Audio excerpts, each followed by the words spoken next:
Old friends are like old memories. They always remind you of your past, and we are reminding ourselves of the past episodes from this week of Good Company for the best of Good Company with me, Hollie Taylor.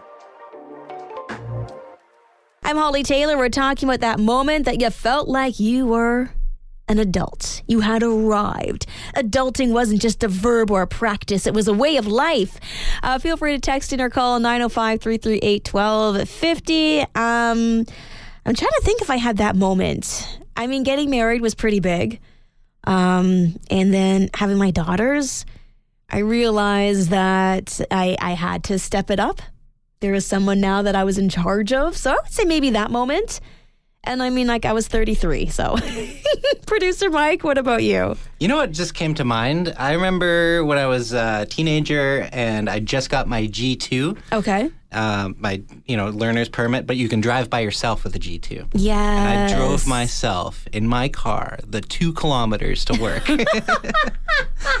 It was the first time I think I'd driven the car by myself without, the licensed driver in the passenger seat. Yeah. And I just felt like, I've made it. I'm an adult now. Look at me going to work in my car. Yeah. Yeah. Oh, I love that. That sticks out for me. You know what? Actually, that's a moment as well where you just sort of thinking, okay, yeah, we are getting more independence. We are getting more freedom. I mean, we're not kids anymore.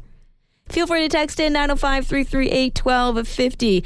I got a message here. This is from Tina. She says she felt like an adult when she was finally saying I do at the bottom of the aisle. She said it was a very life-changing moment. Oh, yeah, for sure. Monumental. I also remember getting my first apartment. Like, this is my house. I'm not renting. This belongs to me. That was a very big adulting moment for me. And I mentioned that because Pete says the same thing. Getting the keys to my new house felt like an adult. Yeah, there's just something about these big milestones. This seems a little bit odd. Okay, listen to the sentence.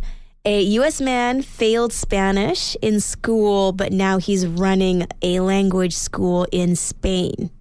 What? How does that even happen? Well, here's the thing. We can fail something and get right back up again. And that's essentially what this man did. He's now 36.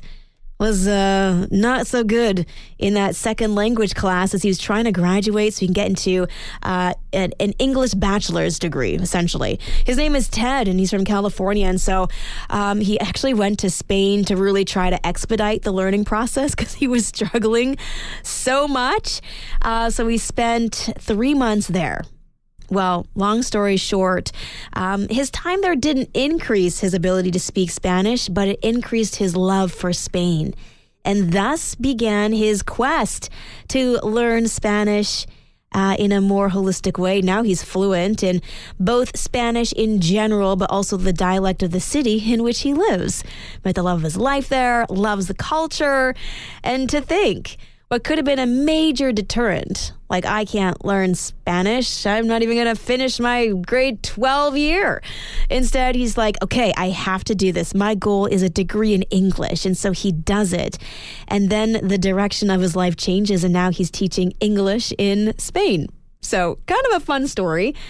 And a great reminder that sometimes we fail at things, but they don't have to keep us down. They can open doors to new passions and new successes.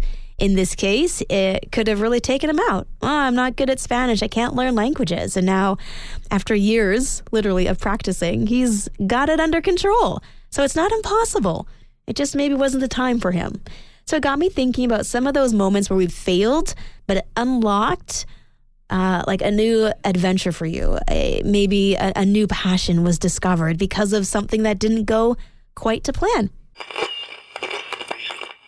I'm Hollie Taylor for Joy Radio. We were talking earlier about things that you failed at that ended up unlocking a passion or even a hidden love for something.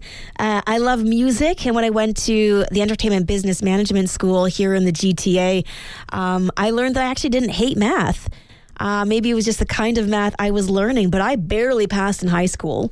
Like, just by the skin of my teeth, I got by. And then I actually completely nailed my final exams in music school, doing the math conversions from a music note to a mathematical equation into a binary number.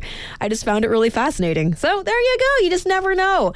But when it comes to math, we do often start out simple. And they're discovering now that kids who use their fingers to count, so we're talking very basic kindergarten kids, they're counting up the simple math questions, actually do way better in math, builds their confidence. It helps them create the correlation between what they're doing in math, and they are still working on figuring out why this is and how this can be something that they maybe even tweak for as the kids get older, so it becomes more age appropriate. Because let's face it, if producer Mike is here using his fingers to count, I'm a little concerned. But with kids, it actually increases their ability to grasp the concepts by 40%. So there you go, the study happening in France, and we'll see what other fun things they can discover as they dive into this a little more. I'm Hollie Taylor, and I had a horrible sleep last night. But the night before, I had a great sleep. And me and my husband came to realize we need a new mattress. I think that might be the root of why I'm so tired every day. So here we go, now on the quest for a mattress. Because it's about 7 years old, and that's kind of on point. Apparently, every 6 to 8 years, you should replace your mattress. So we are learning this the hard way, as it is impacting our sleep. But it got me thinking about those things that you should have replaced. You should have replaced it. Like, we know the lifespan of a mattress. We should be already looking for a replacement, not just starting. So I'm curious about your stories. 905-338-1250.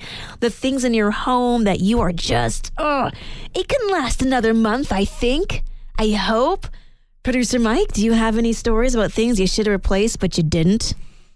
This one hurts. Uh-oh. My last car. Okay. My Subaru. I really like that car. And I'm driving it for the last few thousand miles going, I really got to do something about that head gasket. Oh, don't tell me it blew. Oh, yeah, it blew. Oh. So I'm driving, this was Christmas Eve 2019. I still remember it. And it was blowing smoke out the exhaust, and the car wasn't doing well, and the temperature gauge went up, and I was like, oh, no, it's too late now. Yeah, you missed the moment. Yeah. You got to listen to those gut instincts. Yeah, and not be your own lazy mechanic. Yes. I've heard that before. Mechanics have the worst vehicles. The painter's house is the last to get painted. Yeah. Yeah. Mechanics' vehicles the last to get fixed. That's right. All right. Well, share your stories. Hopefully not as tragic as producer Mike's. 905-338-1250. I'm Hollie Taylor, and fall's kind of that time of year where we do the big purge. We get rid of things we don't need, but it's also a good time to take stock of the stuff that maybe needs to be replaced to avoid bigger issues. Producer Mike didn't change the head gasket. Now he has no car, so there's that. Me and my husband have not been able to figure out why we can't get a good night's sleep until last night. It's our mattress. It absolutely is time to replace. Maybe there's something else in your house that you should be replacing. For example, your towels. When's the last time you replaced your towels? I just assumed as long as they didn't look horrible, well, they're good to go. You wash them regularly. Apparently you're supposed to wash them after every use. Nope. We do it weekly. Please don't judge. We're just very busy. Who's got time to wash your towels every single day? Like, that's wild. Anyway, every 5 years. Apparently, you should be replacing your towels. So, we're overdue for that too, apparently. Any text messages of things that people should have replaced that they didn't? Yeah, we've got one here from Doris. She says she has a Brita filter. Okay. Went to grab it from the fridge the other day and just grabbed the handle. Oh man, Doris, you're fortunate that the handle didn't break mid-carry. That's true. Oh, that would have been a terrible mess. Cold feet. Yeah, right? Although, I mean, you could then wash your floors as well and you're good to go. There we go. Just a little drop of Mr. Clean. Yeah, and you're like sparkling clean floors. I like it. Lemons out of lemonade. There we go, exactly. Oh, wow. Oh, that would be tough. But at least you get a new Brita filter. I also wonder how frequently people change their filters in their Britas. Oh, that light's been flashing for a while. That's okay. Anyway, maybe there's something that you should have replaced that you didn't, and then it went horribly awry. I got one more here. This is from Kevin. He said that he has a toaster that they need to replace. It's starting to smoke a little. Yeah, I would. Yes. I'm going to say don't use that. It's a fire hazard at this point. Exactly. Could cause worse problems. Just spend the $20 or a third. I don't even know how much they are. Things are going on sale soon. We're heading closer to the Christmas season. So there you go. Get yourself a toaster and avoid possibly burning down your house.